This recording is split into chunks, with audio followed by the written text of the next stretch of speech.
Hola, muy buenos días a todas las personas que están escuchándonos. Estamos iniciando aquí el programa El arte de ser padres y contentos, llenos de energía para iniciar esta semana y también con un tema muy interesante que pues ahora sí que todos los días estamos rodeados de nuestras emociones y muchas veces no comprendemos de dónde viene, cómo manejarlas, también cómo se generan. Entonces, justo el día de hoy vamos a hablar sobre el miedo. Para comprender un poquito más a fondo esta emoción, Ani, tenemos que saber que es de las emociones principales que están detrás muchas veces de nuestros pensamientos, de nuestras decisiones, de que van marcando una ruta de vida y por eso creo que tenemos que conocerlas bien para trabajar con ellas. Buenos días, Ani, ¿cómo estás?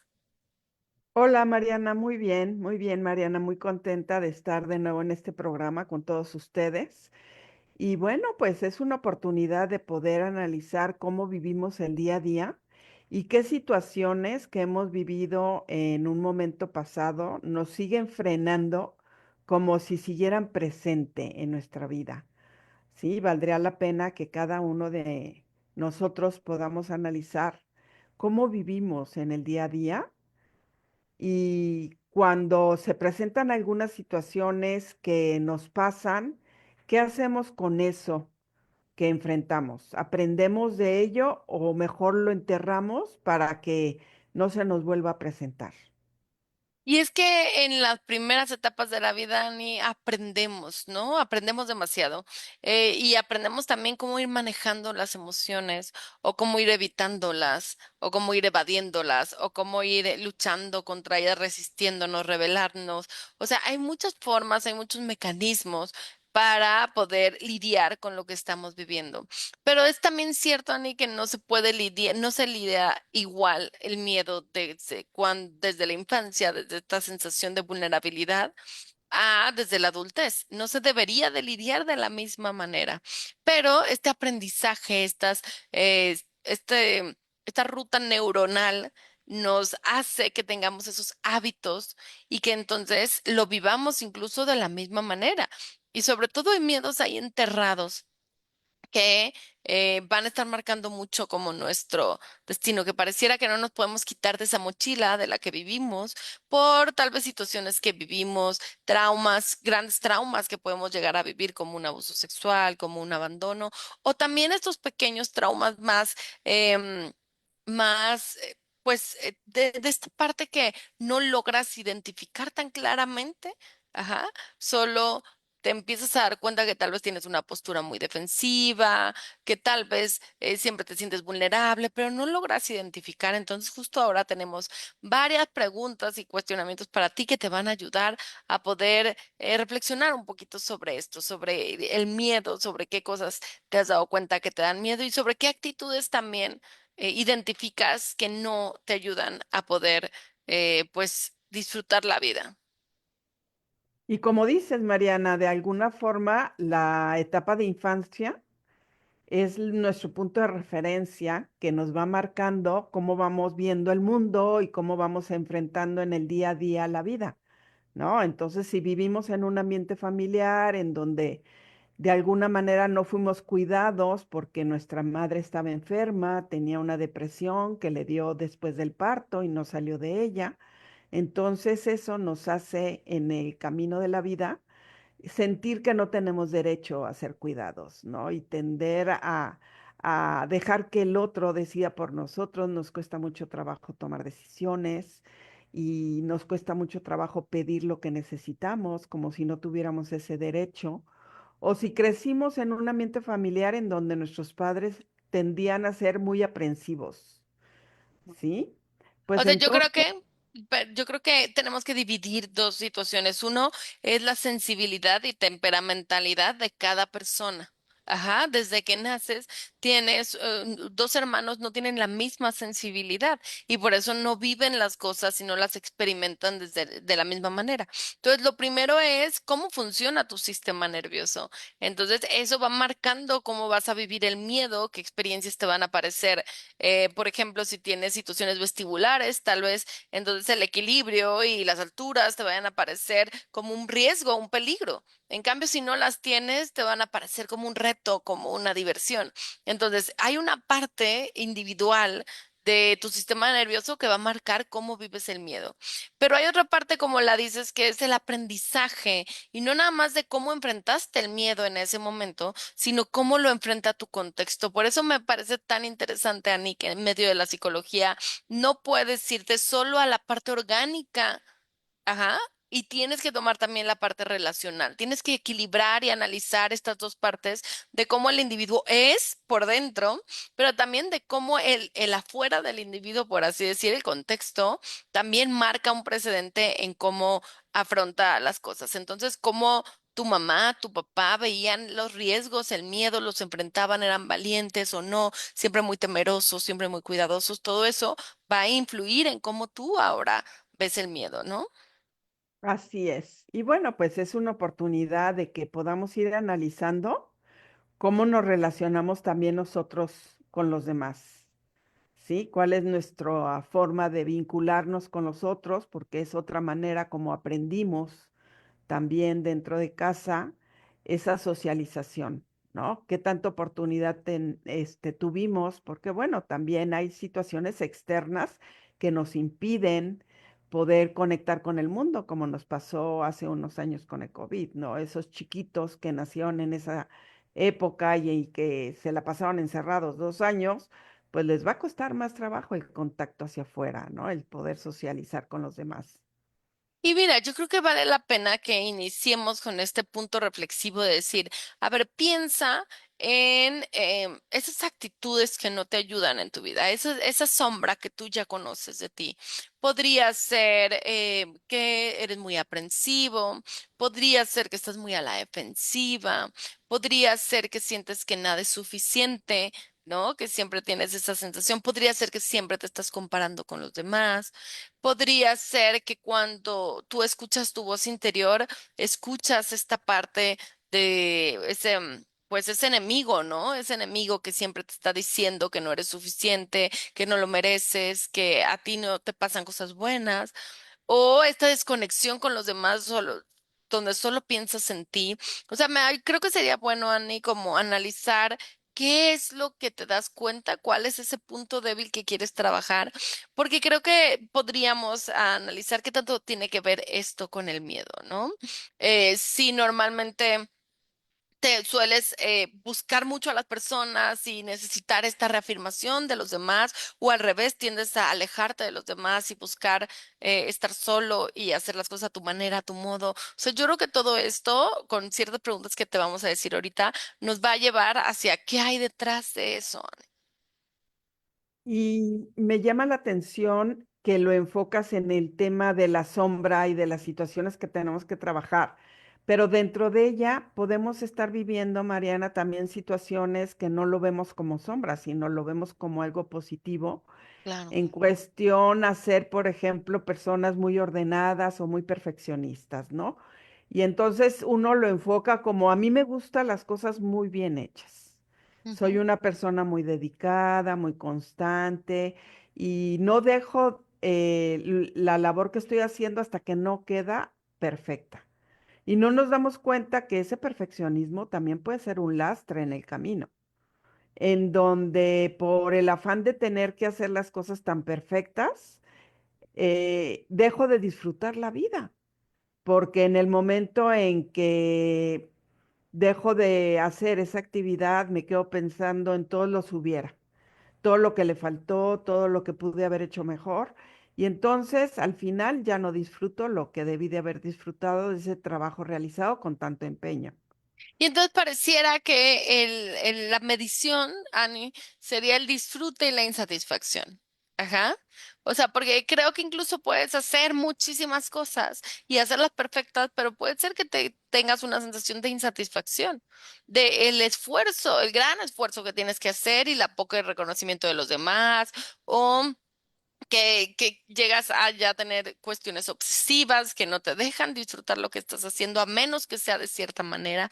Entonces, esta parte de qué botón nos va a ayudar a medir esto, creo que es este de la insatisfacción versus el disfrute. ¿no? O sea, porque puedes hacer todo perfecto, pero si te sientes insatisfecho, entonces puede ser que ahí hay comportamientos que están compensando otras situaciones, aunque parezcan muy positivos. ¿No? Y esto lo vemos mucho, incluso en el ejercicio, en la alimentación, en cómo puede haber comportamientos positivos que después se van pasando hacia obsesiones que se convierten ya en un problema, no en un hábito adecuado en tu vida. Entonces, piensa en todo eso y piensa en estas preguntas, ¿no? ¿Qué quiero evitar comportándome de ese modo? ¿Qué es lo que estoy buscando evitar? Ujú. ¿Qué evito cuando soy muy defensivo? ¿Qué evito cuando quiero todo perfecto? ¿Qué estoy evitando? Y siento, Ani, que de repente los seres humanos somos como muy polares y no se nos olvida que hay como escala de grises, ¿no? Y pensamos que es negro o blanco. Entonces, hay una parte de Daniel Siegel que él habla de la integración, de que de un lado hay caos y de otro rigidez y que tenemos que integrar esto para tener un camino de más flexibilidad. Pero creo que muchas veces en esta rigidez, por ejemplo, las personas que tienen a ser rígidas, que están haciendo este tipo de comportamientos poco con esa rigidez, es porque hay un miedo del caos. Ujú. O sea, no logran ver que hay otros caminos, sino se quedan en esta polarización entre si hago todo esto como debe ser, ¿no? Entonces no va a pasar eso. Y creo que eso también tiene que ver, Ani, con una sobreprotección familiar, ajá, donde el mensaje que se manda es que si sigues las reglas exactamente como son, vas a llegar a tu objetivo y que si no, entonces te vas a destruir, por así decirlo, ¿no? Como si no valiera equivocarse, que como si no te pudieras equivocar, como si no tuvieras más oportunidades en la vida, como si, o sea, como esta parte donde entonces queda esta rigidez, que hay muchas personas que en esta rigidez están y después se sienten como engañadas, por así decirlo, por decir es que hice A más B más C y de todas maneras no me siento satisfecha, de todas maneras no he logrado tener una pareja, de todas maneras no he logrado el trabajo de mis sueños. Entonces, qué importante es entender que no hay solo esas polaridades. Y cómo esa rigidez o esa frialdad también está muy conectada con el tema de la exigencia.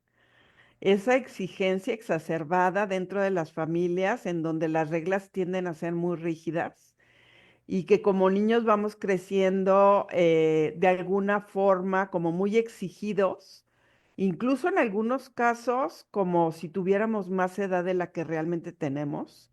Y entonces desarrollamos en el fondo como esa herida de injusticia.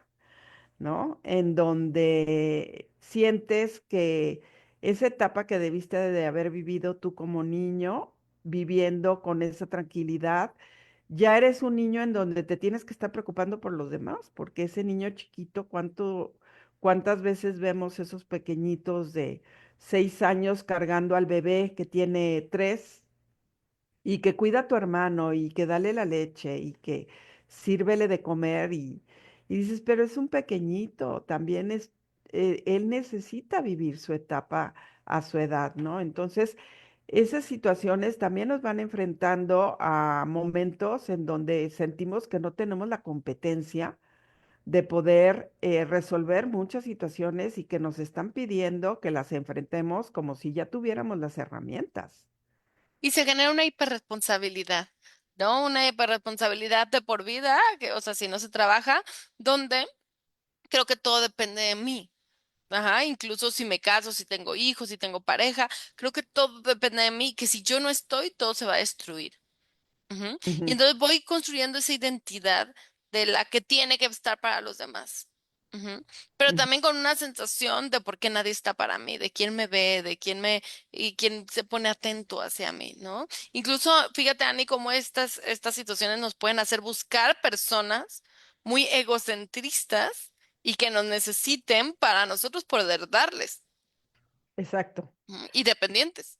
Ujú, Y en el fondo no nos damos cuenta que eso es lo que estamos buscando, ¿no? ujú, ujú. De la misma manera, valdría la pena, por ejemplo, que pudiéramos analizar si en algunas situaciones tendemos a llevar las cosas al extremo y nos gusta ser el alma de la fiesta y llamar la atención porque tal vez no fuimos vistos en casa y entonces estamos de alguna manera queriendo sentir que tenemos esa atención de los demás que no hemos tenido porque desde muy pequeños pues no se nos dio ese tiempo, ese cariño y esa atención porque nuestros padres trabajaban o porque nos cuidaron los abuelos y los abuelos estaban también en lo suyo. Entonces, vale la pena ir analizando qué y cómo enfrentamos en el día a día la vida y tratar de identificar cuál es la raíz de esas conductas que vamos manifestando en el día a día. Exactamente. Podemos tener otra pregunta que nos puede ayudar, que es, ¿qué tengo miedo a perder? ¿No? O sea, creo que estas son preguntas, Ani, que te tienes que detener un momentito y es pensar, escribir, darte cuenta qué es lo que normalmente tengo miedo a perder. Y podemos encontrar un chorro de cosas y cosas tan profundas, por ejemplo, como una mamá que diga, tengo miedo a que no me quieran, a que mis hijos no me quieran. Y como dices, ¿cómo? Esto no puede pasar. No, pero pueden haber miedos ahí. Tengo miedo, por ejemplo, cuando tienes un hijo, tengo miedo a ser mamá. Tengo miedo a responsabilizarme de un bebé. Tengo miedo a que mi pareja me deje. Tengo miedo a que no sea suficiente. O sea, hay muchas cosas que vamos a ir abordando un poquito más. Entonces, ¿a qué tienes miedo de perder?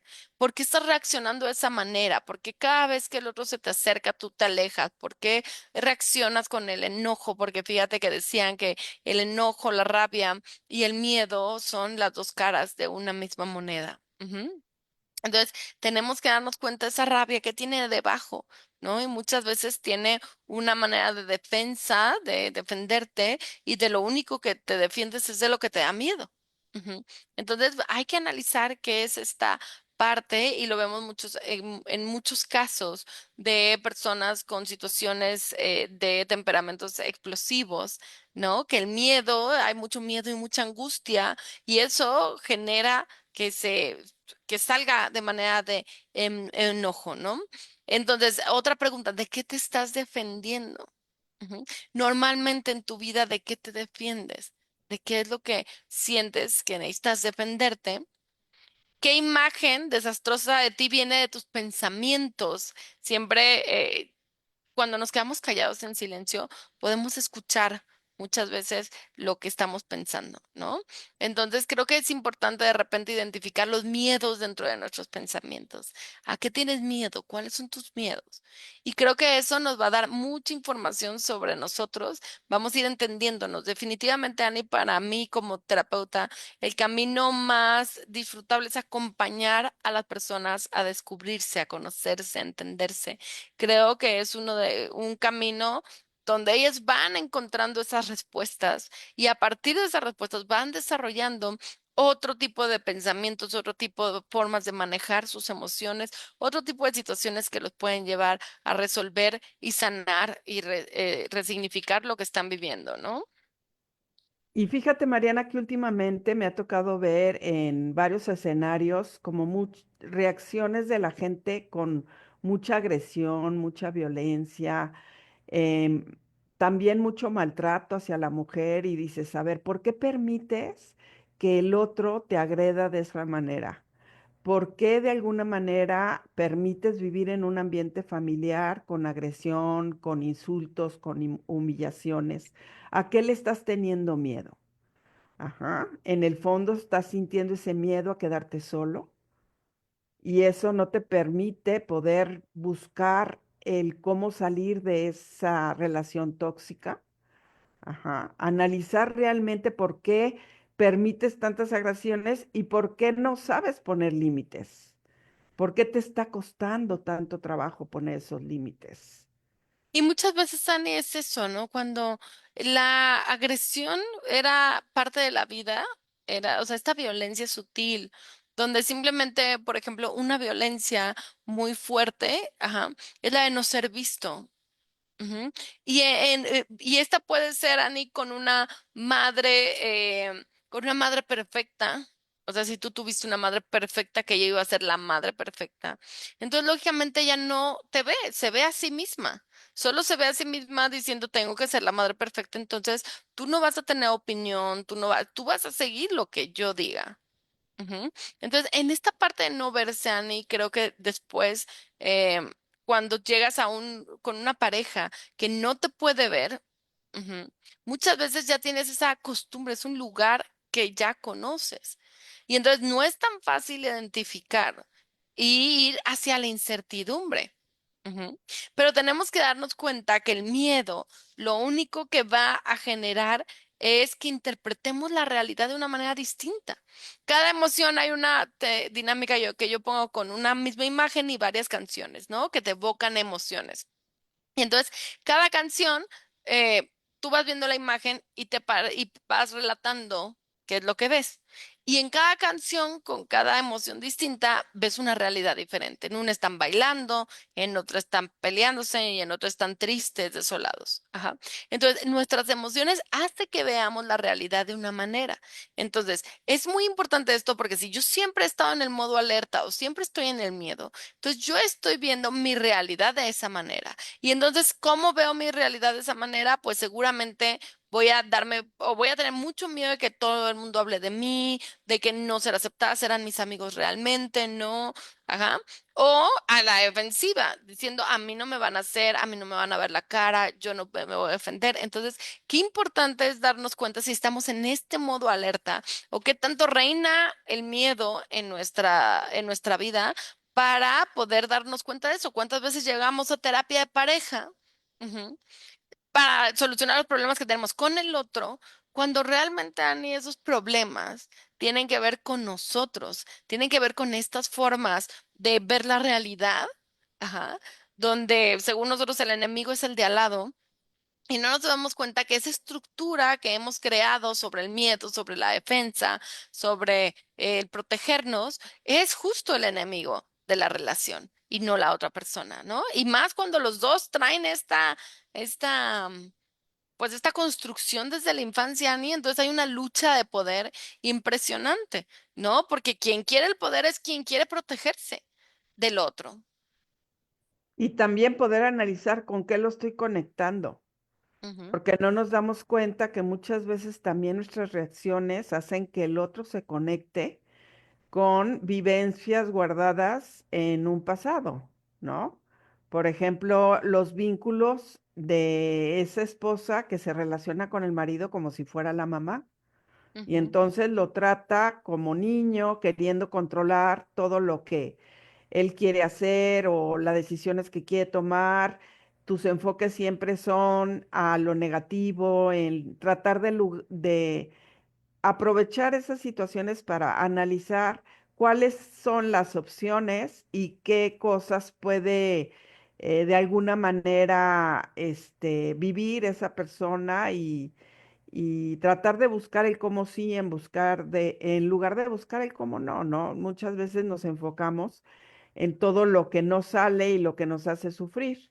Y buscamos y ponemos mucha resistencia ante los acontecimientos que vivimos y queremos que desde afuera alguien venga a resolvernos, en vez de darnos cuenta que todo está en el interior, en la forma como interpretamos cada cosa que nos pasa y cómo enfrentamos todas esas situaciones y si el miedo muchas veces nos hace enfocar en todo lo negativo. Exactamente. Y justo vamos a hablar de algunos miedos para que veamos si por ahí tenemos escondidos estos miedos que nos puedan dar la pauta de qué trabajar. El primer miedo es miedo a decepcionar, Anne. Como pequeños siempre estamos buscando ese reconocimiento. Es una necesidad afectiva que tenemos los seres humanos que tenemos que ir madurando esa necesidad afectiva. Porque claro que necesitas ese reconocimiento de los demás, pero llega un punto donde ese reconocimiento de los demás no tiene que formarte a ti, sino tú tienes que aprender a darte ese reconocimiento en el sentido de congruencia de tu vida, de tus valores, de lo que quieres, de la filosofía. Pero de niño necesitas este reconocimiento y por eso el niño está volteando a ver la mirada de la madre y el padre todo el tiempo. ajá, buscando esa sonrisa, ese gesto. Por eso la gesticulación es comunicación. Y entonces la gesticulación habla de si puedo hacerlo o no. Ajá, por eso el niño cuando va a hacer algo, cuando se va a subir a la silla, voltea a ver a la mamá para ver qué comunicación encuentra, ¿no? Entonces, Ani, muchas veces tenemos mucho miedo a decepcionar. Ajá. Sentimos, creo que el mensaje es esta parte de que si te equivocas, entonces te voy a dejar de querer. Ujú. Si te equivocas, eres malo. Si te equivocas, y entonces creo que vamos buscando hacer todo, ¿no? Incluso tener los 10 de calificaciones y no poder bajar de ahí, porque entonces nos decepcionamos incluso de nosotros mismos. Y aquí creo que tiene que ver mucho la culpa y la manipulación, que es compleja, no es sencilla como mamá utilizar estos métodos cuando llegan los momentos difíciles de regulación emocional. Es difícil, pero es importante eso, es importante este mensaje que les tenemos que enseñar a nuestros hijos para romper con este miedo de que no tenemos expectativas sobre ellos, de que no nos van a decepcionar, sino que nosotros podemos comprender y nosotros sabemos que se van a equivocar y estamos pues entendiendo esa situación. Pero si no, pero si yo he puesto todas mis expectativas en ti porque yo quería ser futbolista y ahora tú estás jugando fútbol, porque ahora yo puedo controlar y manejar, construirte a ti, entonces creo que ahí puede estar este miedo a decepcionar a los demás. Y creo que un factor clave en esto es cuando no puedo decir que no. Ajá, cuando estoy, oye, sí, yo te ayudo, sí, yo hago, ¿no? Como este miedo a que el otro se decepcione y entonces se vaya. Sí, Mariana, es muy común eso. Y fíjate que otro miedo que también es muy común que lo tengamos es ese miedo a perder el control. ¿Cuántas veces hemos vivido en un ambiente de mucho, pues como te decía hace unos momentos, muy exigente, muy rígido, muy frío? Y entonces queremos que todas las cosas salgan a nuestra manera, podemos caer en actitudes como muy obsesivas, muy rígidas, y tal vez en algún momento sentimos que vivimos cierto abuso de otras personas, ¿no? Entonces, como no queremos volver a sentirnos expuestos a lo mismo, tendemos a quererlo controlar todo. Suele pasar también cuando algunas personas llegaron a vivir en situaciones de mucha pobreza, de situaciones muy adversas, pues también quieren tener todo bajo control para poder evitar que la gente abuse de su confianza, de su persona, o que los lleguen a minimizar o que los lleguen a hacer menos, ¿no? Entonces son personas que buscan mucho el poder, ¿no? Mucho el poder como una manera de protegerse y de, como tú decías, no regresar a esos momentos de vulnerabilidad, ¿no? Si tengo el poder, si tengo el control, entonces esto va a hacer que yo no me sienta vulnerable ante la situación. Pero es que, Ani, la vulnerabilidad es parte del ser humano. Ajá. Y es justo lo que nos hace realmente conectar con los demás. Cuando estamos vulnerables, realmente es cuando por eso dicen que cuando en esos momentos tú te das cuenta con quién cuentas, ¿no? Porque es real, o sea, en esos momentos de vulnerabilidad es, pues, donde la red de apoyo se acerca, donde te llenan y te inundan de afecto, de tiempo, de presencia, de muchas cosas que en medio del dolor son también un bálsamo, ¿no? Y tenemos que aprender a identificarlo de esa manera. Entonces, pero ¿qué pasa? El control es esta rigidez, ¿no? Estas obsesiones donde incluso yo he visto en los comportamientos obsesivos que hasta abajo del comportamiento hay una tristeza importante de cosas que yo no pude cambiar. Ajá. Si yo en mi infancia no pude cambiar la violencia que había en mi casa, no sé, alguna enfermedad que hubo muy compleja, si yo siento que no pude cambiar, entonces empiezo a desarrollar estos comportamientos obsesivos donde sí puedo tener el control, donde sí, y eso me genera tranquilidad. Y entonces solo voy buscando esa tranquilidad, que es al último ese placer dopaminérgico de lograr el objetivo. Si mi objetivo es terminar de limpiar la cocina antes de irme a dormir y entonces lo hago, solo voy buscando eso. Ujú. Como una manera defensiva de no caer en en el caos, en otra vez sentirme que no puedo hacer nada con la situación, impotente. Entonces hay que identificar estos comportamientos, porque lo único que nos van a dejar es eso, es una espiral y es una escalera de buscar el siguiente objetivo y el siguiente objetivo y el siguiente objetivo sin fin, ¿no? Sin fin y siempre reafirmando que lo único que te puede dar la tranquilidad es tener el control y hacerlo todo perfectamente bien, controlado, medido, y el día que se sale eso de control, pues entonces entras en una crisis, ¿no? Entonces hay que tener eh, pues atención a este miedo también.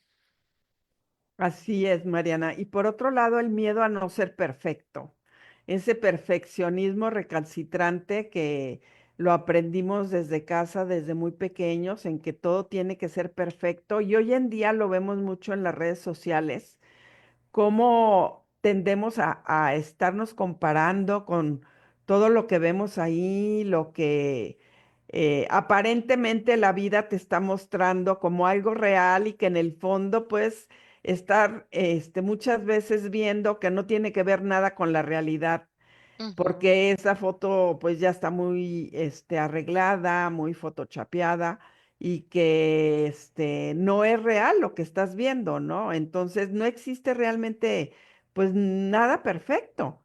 Entonces, creo que algo muy importante también en la familia es cuidar como papás, el no estar comparándonos y no estar comparando un hijo con otro, porque son heridas que quedan muy guardadas, Y ¿no? que al último, o sea, lo tenemos que dar, de verdad que los hijos absorben.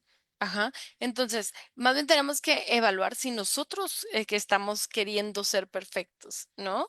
¿Qué tanta chance nos damos de la imperfección? A mí me gusta una frase que se llama la belleza de la imperfección. Ajá. ¿Qué es comprender esto? Creo que ahorita estamos en un mundo al revés, donde todo nos lleva hacia la perfección. No te gusta algo, quítate, cámbiatelo, píntatelo, o sea, como esta parte. ¿No? Y llega un momento donde no se valora, hay un término japonés que habla de justo la belleza de la imperfección y habla de cómo las cosas que se rompen pueden repararse y tienen valor. Y entonces creo, y fíjate cómo esto tiene un impacto, Ani, totalmente en la vejez.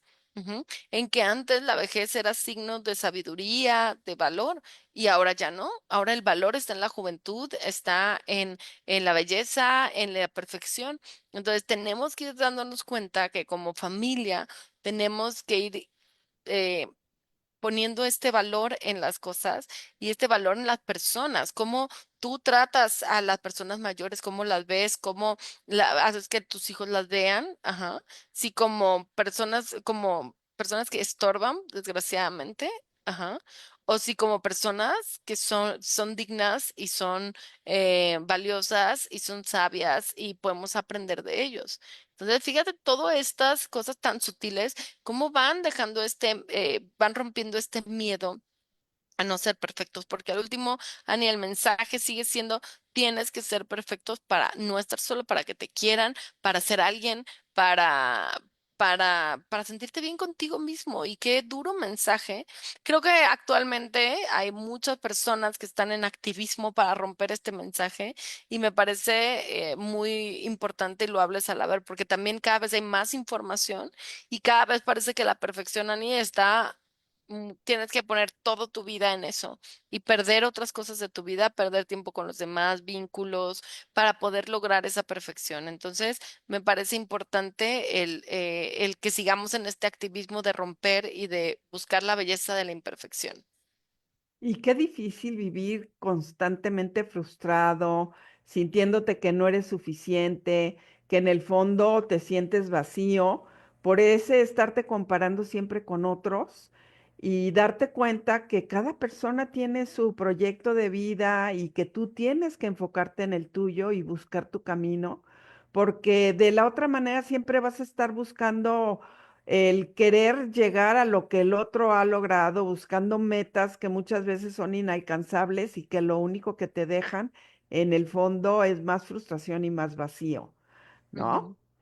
Entonces, hay que tratar de conectarse con uno mismo, porque así vivimos la vida, vivimos muchas veces enfocados hacia afuera, estar viendo todo lo que pasa enfrente de nosotros en lugar de enfocarnos en qué queremos nosotros mismos, ¿no? ¿Qué es realmente lo que te gusta, lo que te apasiona, cuáles son tus sueños, hacia dónde quieres ir para no perderte en el camino? Ay, qué libertad es eso, ¿no? Qué libertad es dejar de pensar lo que los demás quieren de ti, lo que el mundo te dice que deberías y empezar a encontrarte auténticamente con lo que para ti es importante. Yo creo que genera una libertad deliciosa, ¿no?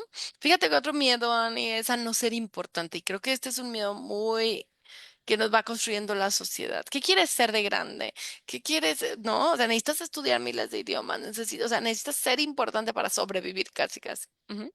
Pero también al mismo tiempo, ¿cuántos padres realmente somos lo suficientemente maduros como para enseñarle a nuestros hijos que son importantes para nosotros en medio de esta sociedad que nos lleva a enseñarle a nuestros hijos que hay cosas más importantes para nosotros que ellos? Entonces me parece bastante complejo este miedo porque creo que lo hemos identificado, ¿no?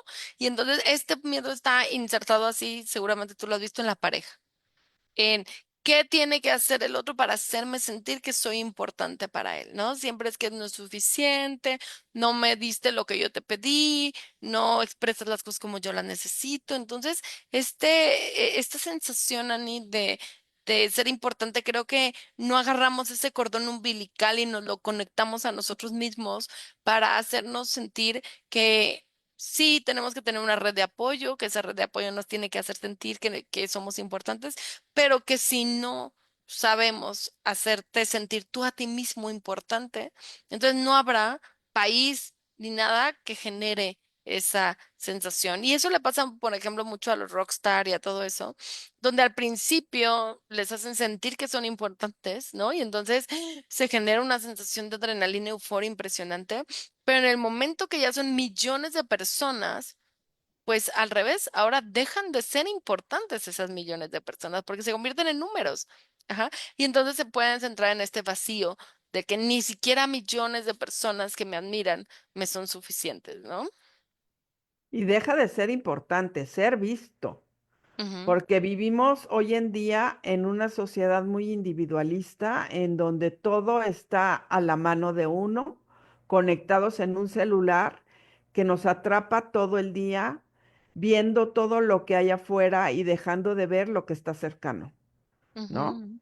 Entonces creo que tenemos que hacer conciencia y ponernos horarios para poder estar checando cuánto tiempo le estamos dedicando a la pantalla, al celular y darnos cuenta que la vida se nos está yendo de las manos viendo cosas que no nos están dejando en mucho sentido nada positivo. Claro, claro, y que tenemos que elegir, decían que está secuestrada nuestra atención.